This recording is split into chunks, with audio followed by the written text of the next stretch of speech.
Let's spin the wheel, I guess. Let's get some crunchy nachos and get into our stories. Let's roll the Segue wheel. Segue me this.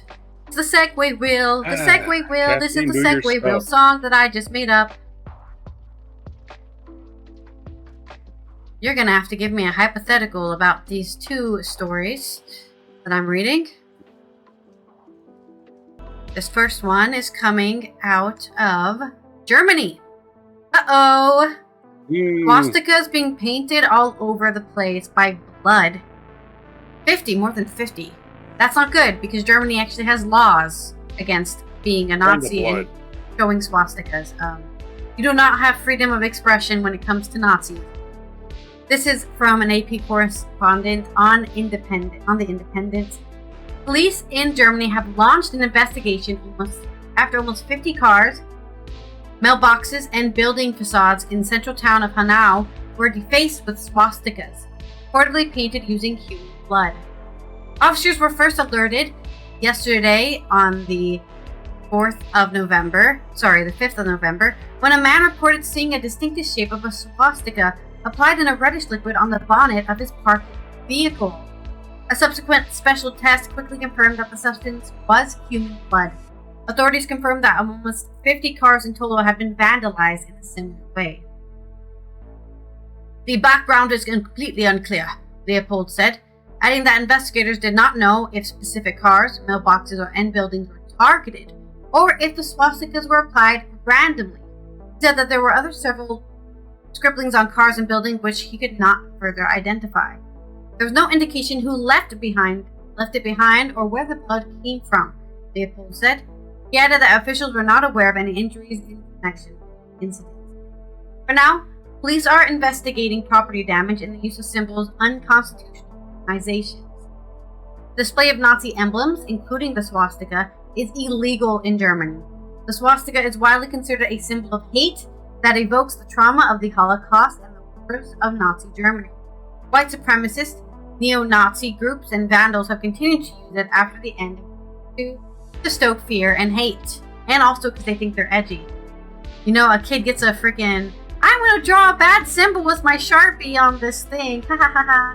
Look how edgy I am, guys. I bet you guys think.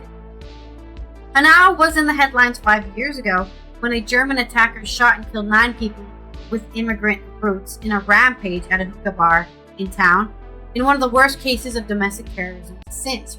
It is believed the gunman returned home after his rampage and shot himself. Officers said there were no indications other suspects were involved in the attack.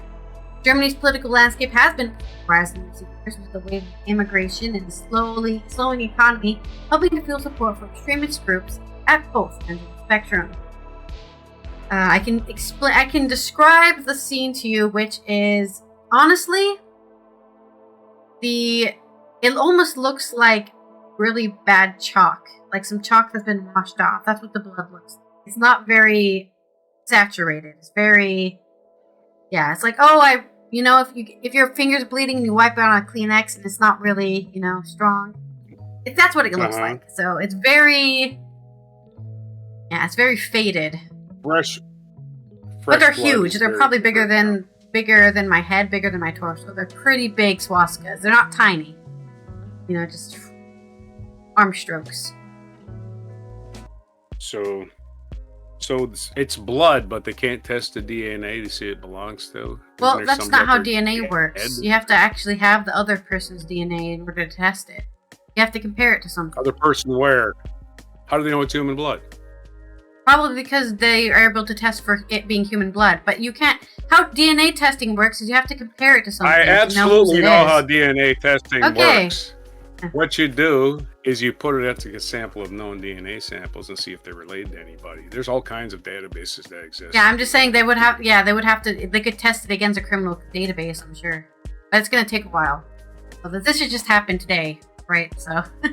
I don't think it'll take a while. It takes almost minutes I guess it just happened today. They have to compare it to all of the DNA they possibly have, right? That could be a huge amount of DNA. I can take my DNA and compare it on Ancestry.com to literally millions of people. tomorrow. And I Yeah, can I send know. the results in But they're 3 or 4 probably days. accessing their criminal You know, database first for people on.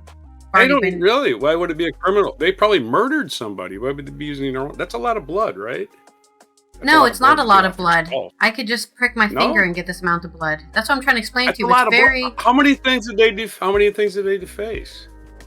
50. It could have been multiple people too. That's the Wow, other thing. that's a lot of blood. But there's no okay. detail I here. Like suppose, it could be multiple people as well. They just don't have any details. This just happened, you know. And they're not sharing it with us, I guess. I'm just asking questions that a reporter would ask. I wish I had the answers for you. I think these are good questions. Obviously, these are acts of violent terrorism, or as J.D. Vance would call them, kids. Right? Yes.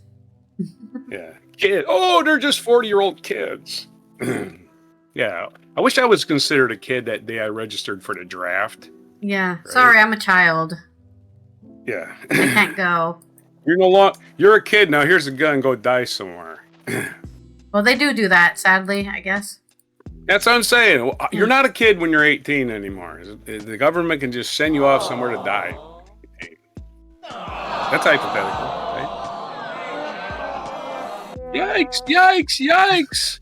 Yeah, youthful indiscretion stops being a thing one day, and that's the day the government considers you an adult. And some governments don't even care. They'll try to there's 15. The reason why there's laws on consent is because they determined that, hey, wait, at 16 you are able to make thoughts and decide that things are bad. So you no longer, even at 16, you don't have the defense of just a kid. He's 16. He understands consequences and that he was, tossing somebody out of a building or whatever. But that sounds like something that a pedophile would say, don't you think? Right? Oh, yeah, well, she knew what she was doing. Anyway. What? Okay. I'm just turning the Anyways, next story. As you're calling me a pedophile for whatever reason. I'm calling you a pedophile. I just think it's ironic. That's the kind of defense a pedophile would use. But I'm just saying that the age of consent is based on that stuff, which would include, yes, if you have sex with a 16-year-old. But usually that's if 16-year-olds have sex with each other, not if a 25-year-old does. Right? That's a different thing. That's a different issue. That is pedophilia, I would argue. I have no idea what the actual consent actually. It's probably interpreted everywhere different. I know the southern states, a lot of them want it to be 14. It's like, well, Yeah, Japan famously as well. All of whatever's wives in the Bible, they were all 14. I'm like, yeah, the Bible. Okay, we're using that for laws now. Yes. The medical journal that is the Bible.